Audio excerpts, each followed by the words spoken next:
In the previous episodes, we covered numbers 1 through 6. Now, it's time to learn 7.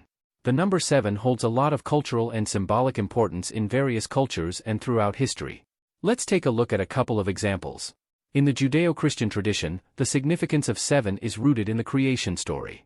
According to this narrative, God completed the creation of the world in 6 days and took a day of rest on the seventh, establishing 7 as a symbol of completion and divine order. Beyond that, the number 7 pops up in several biblical stories, like the 7 pillars of wisdom, the 7 lamps of the menorah, and the 7 angels of the apocalypse. Switching gears to Chinese mythology, 7 is often seen as a symbol of completeness, luck, and positive energy.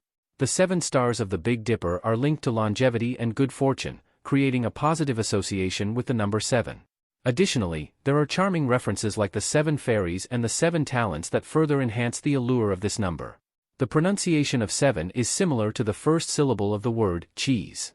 The history of the Chinese character for 7 is a bit mysterious. It's similar to the character for 10, but with a curved tail.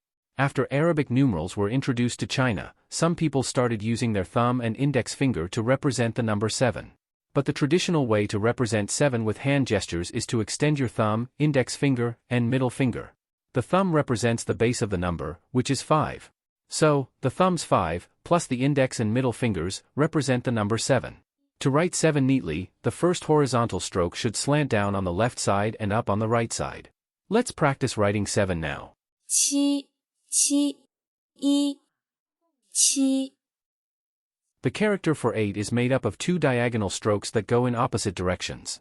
We can remember the pronunciation of 8 by thinking of the first syllable of the word bar. The character looks like 2 mustaches, and its pronunciation is very similar to the word ba, which means father in Chinese. That's why August 8th is Father's Day in Taiwan. In China, there's a saying that goes, the 8 characters don't even have 1 stroke yet. This is used to describe something that has no potential or prospects. That's because the character for 8 only has 2 strokes, and if it didn't even have 1 stroke, it would be nothing at all. Because the thumb and index finger extended together look like the Chinese character for 8, people in Chinese culture often use this gesture when talking about the number 8. It's a way to emphasize what they're saying. To write the character for 8 neatly, the first stroke should be thicker on top and thinner on the bottom.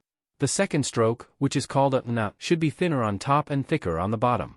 The reason it's called a na is because when you're writing it, you have to press down on the brush at the end to create a sharp point. Let's practice writing 8 now. 8, ba, a, ba. 8, ba, a, ba. Here we're using a little trick to remember chi and ba, cheese bar. See, 7 sounds kinda like the first part of cheese, right? And 8? Well, that's like the first part of bar. Easy peasy, especially when you say them together, cheese bar. In the next episode, we'll wrap up with the final pair, 9 and 10, and dive into some cool cultural stuff behind them. Don't forget to subscribe and hit that notification bell so you won't miss it. Think this cheesy rhyme was helpful? Share it with your friends. Let's all conquer Chinese numbers together. See you next time.